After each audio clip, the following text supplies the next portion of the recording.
even Christopher Nolan's biggest critic, Emily Wilson. If you know, you know. But even Emily Wilson points out there is not a shred of heroism in the Odyssey. None whatsoever. This is a very old game that Hollywood has been playing for a long time. In fact, we're on round 2. Architectural outcast. Nolan's Odysseus is no hero. He's a sad man who feels bad because he lied to the Trojans, tricked them, thus ending a 10-year war. He feels so bad about what he did, he's too ashamed to go home. So he lies to his men. Wait a minute. All of this is caused because he feels bad about lying to the Trojans. But he doesn't feel bad about lying to his old men? What? How does... Anyhow, he feels too bad to go home. He lies to his men, leading them on a wild goose chase, ultimately getting all of them killed. And then so he doesn't have to deal with the guilt of abandoning his family, he takes a bunch of drugs to forget the past while he shacks up with another woman. Oh, Hollywood, what you find acceptable. Odysseus's men are shown to be evil. We're supposed to have no sympathy for what happened to them. And Agamemnon, Menelaus, and such, not only are they evil, they're abusers. Even Telemachus, Odysseus' son, is portrayed as an effeminate wuss, whining about missing his daddy. And when he finally accepts that his daddy isn't coming home, he tries to take power from the legitimate ruler of Ithaca, his mama, because girls rule. Now, this whole story structure goes against the entire history of humanity. The story of Gilgamesh, David and Goliath, the Iliad and Odyssey, the legends of Robin Hood, the mysterious stranger defending the innocent townsfolk against the evil cattle baron, the Fellowship willing to walk across Middle-earth in an attempt to destroy an evil ring. Heroic stories are as old as stories themselves. Every culture throughout history, without exception, have had their hero stories. Ordinary people, and sometimes not so ordinary people, choosing to do the right thing, willingly standing at the gates, protecting the innocent. Let me guess, Randy. This is where you're going to start talking about history. You know me oh so well, mysterious spooky voice. The golden age of Hollywood had actors like Douglas Fairbanks Jr., Errol Flynn, Basil Rathbone, Gene Autry, Roy Rogers, on and on and on, make entire careers out of swashbuckling daring-do, saving the girl and riding off into the sunset just in time for the credits to roll. It's one of the few times in Hollywood's history the two major factions competing for power, their interests aligned. On one hand, you had those who wanted to create a new American mythology, who wanted to tie Hollywood storytelling into the Western tradition of heroic storytelling, who wanted to create the idea that America was a unique place with uniquely shared ideas, and they wanted to develop a mythology around a unique American beauty. On the other hand, you had the early 20th century American progressives and American pragmatists who also wanted to create a heroic mythology for America. But their goals were a little different. Y'all see? The progressives and pragmatists believed that humans don't have free will, that we're nothing more than inputs and outputs, that inputs, genetics, and environment create outputs, behaviors, and it's behaviors that create society. If they could just get control of those inputs, genetics and environment, and Hollywood was supposed to help with that environment part, they could control behavior, thus guaranteeing the society that they desired. This brings us back to Fabian socialism, the preferred socialism of the progressives and pragmatists of the day. The belief that through trial and tribulation, war, pestilence, famine, you would forge society into the form that you desired. By controlling the stories that came out of Hollywood, they thought they could use the Depression and World War II to emphasize the behaviors that they desired and to slowly purge all the naughty stuff. And at the top of the list of behaviors they desired was heroicism. But heroicism was meant to serve a very different function, to promote the ideology. And let's be honest, these two disparate groups with very different agendas were extremely successful in creating an American mythology. They were so successful, this American mythology is the foundation of most people's perceptions of America to this day. And to the progressives and pragmatists' eternal chagrin, the American mythology that they worked so hard to help create was a key component as to why the American public ended up rejecting their agenda. And we can't be having that. So by the mid-60s, early 20th century progressives and pragmatists who had rebranded themselves as liberals because they had become discredited by their association with funny mustache guy in Germany and his doings, decided to change tactics.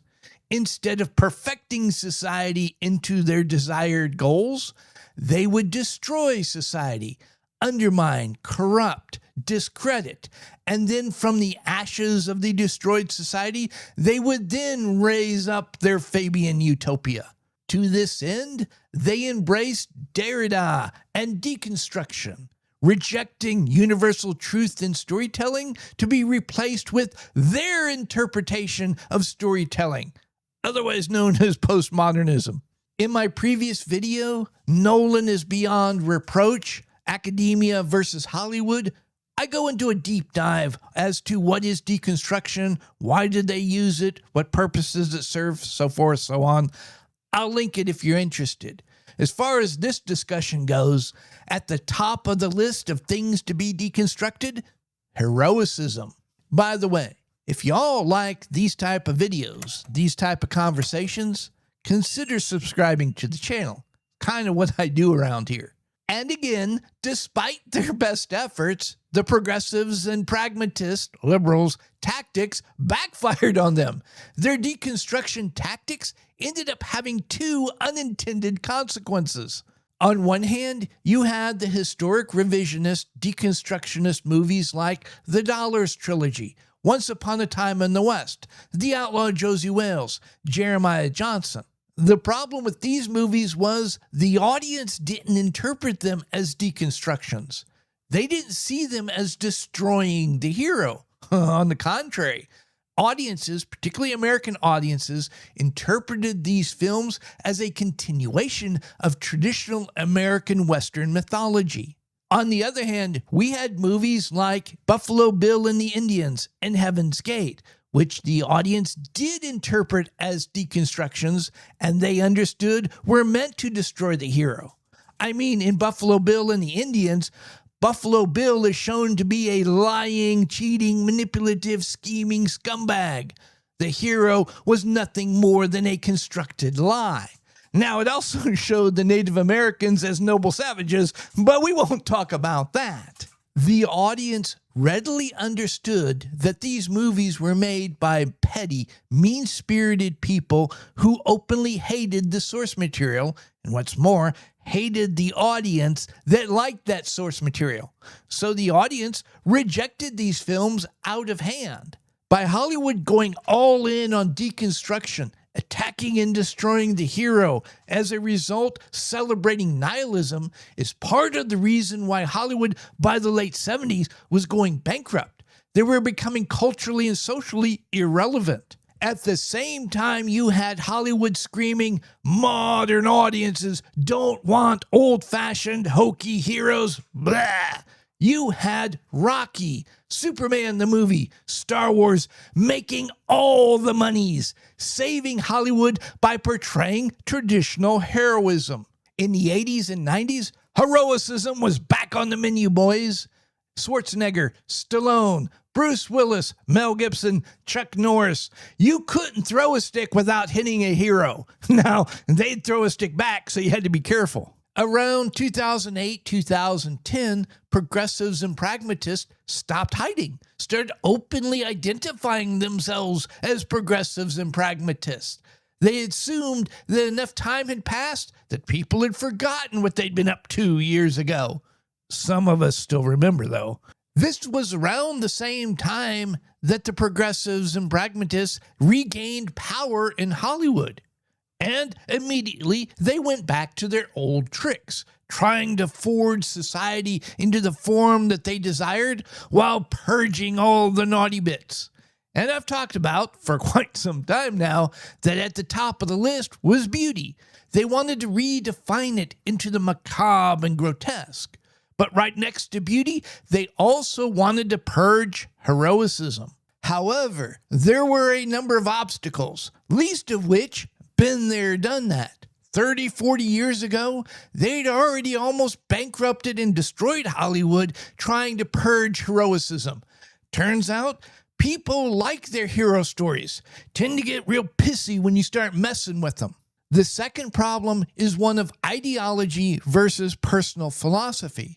Now, Fabian socialists don't want to get rid of heroes.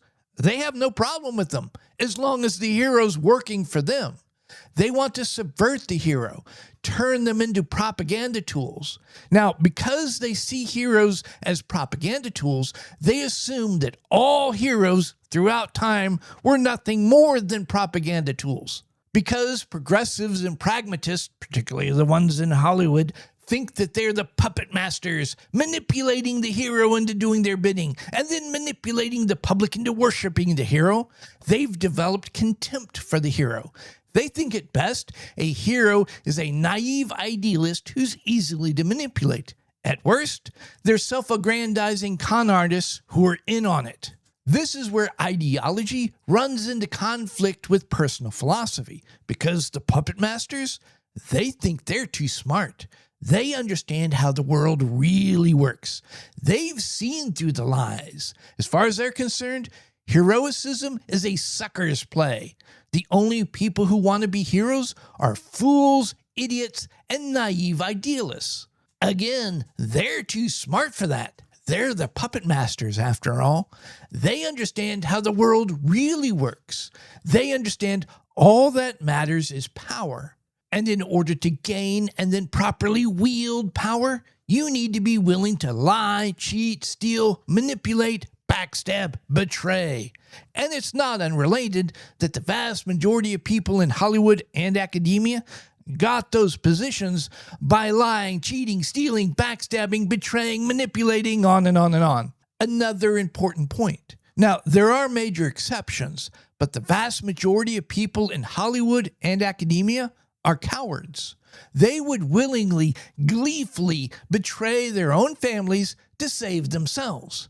So they don't like heroes because they don't like the comparison. It makes them feel bad, and that's not good. So they desperately cling to an ideology that condones that behavior. In fact, it tries to turn cowardice into a social good, into moral virtue.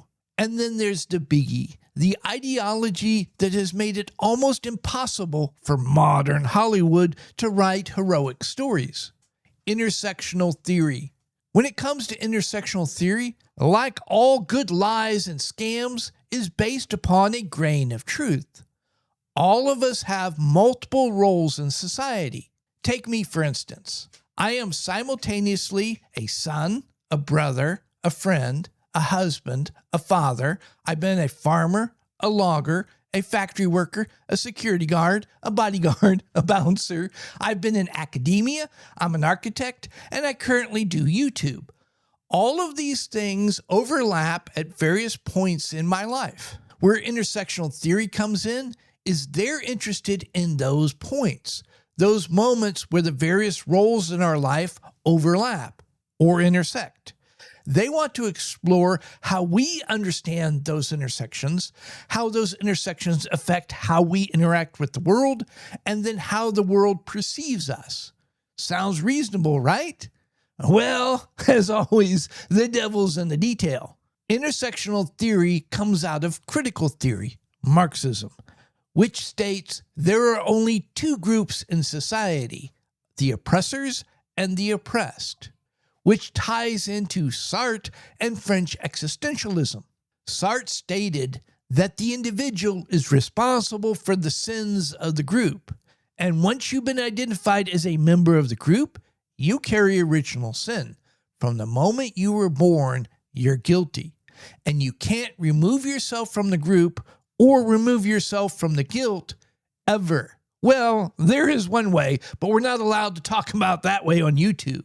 So according to critical theory, as long as you're a woman, a minority, or a member of the LGBTQ community, you're part of the oppressed class. You're golden. Intersectional theory says, hold on, not so fast. Depending upon which identity overlaps what, you could simultaneously be both a member of the oppressor and the oppressed class. So now it becomes a math equation to figure out what cancels out what. For example, you have a gay man. Prior to 2010, they're a member of the oppressed class in good standing. After 2010, it's a whole new ballgame. You see, you have gay, which definitely is a member of the oppressed, but you also have man, which is very much an oppressor. In fact, they're the worst oppressor. So therefore, man cancels out gay. You're out of here. But it's a black gay man. Oh, hold on there. This is a whole different ballgame because black man is a member of the oppressed class. I mean, you still have the man thing. That's a problem. But black, yeah, okay, that's higher than man. And then add gay on top. Oh, yeah, definitely. You're a member of the oppressed class in good standing. Come on in. As more and more groups are being identified as members of the oppressed class, you have this complex, often vicious struggle trying to figure out the exact pecking order, trying to figure out who's at the top of the oppressed list, because the last place you want to be is below that cutoff line. Last 10 years or so, certain members of the LGBT community have been at the top of the heap. But recently, they're starting to come down the list because the new priority is ethnicity and religion. Well, at least one particular religion. Going back to that cutoff line and why it matters so much to these people, why they need to be seen as a member of the oppressed class, and why they cannot be allowed to be accused of being a member of the oppressor class. It goes back to Heidegger and authenticity. I go into authenticity in greater depth in my previous video. I recommend you all check it out. But the short version, the puppet masters, they think only those who live authentic lives are truly human. Everybody else are just inputs and outputs to be manipulated. And what determines that you live an authentic life, thus being truly human? Well, since 2010, it's having the right ethnicity, the right sexuality, the right gender, the right ideology. And the more of these you can stack up, the more groups that you can claim membership to, the higher up the hierarchy you go. That's why you see in the bios of so many academics, Hollywood types, corporate types, politicians, black, LGBTQ, blah, blah, blah, woman, paraplegic, blind, dyslexic, vertigo, left-handed. They're trying to tell the world, I'm a human, and all you other humans out there, I'm better than you too. That's why you have in Hollywood's DEI rules about what's acceptable storytelling these days, you can't show somebody with a disability overcoming that disability, because that's anathema to these people. They don't want to overcome their disability because they would lose their status. They'd be kicked out of the human club. Can't have that. The entertainment industry has created quite the paradox for themselves. Oh, they want heroes as long as they're the right heroes, ideological heroes. But because they're using heroes as propaganda tools, they think they're too smart for heroicism. They see through it, don't you know? They know what's really going on. And because of that, they have nothing but contempt for the hero. Add to that the majority of people in Hollywood and academia today are cowards. The last thing they want is the mirror of heroicism put up in front of them. They wouldn't look good. And then to top everything off, their status in their group is completely dependent upon being a victim. So the last thing they would want would be to be rescued by a hero. I keep hearing over and over again, Hollywood could turn things around today. And they know how to do it because they used to do it all the time. All they have to do is go back to writing heroic stories. I'm sorry to tell y'all, but at least with the current crop of people in Hollywood, they aren't turning it around anytime soon. They're not going to start writing heroic stories because they're not capable of writing heroic stories. They don't believe in heroicism anymore.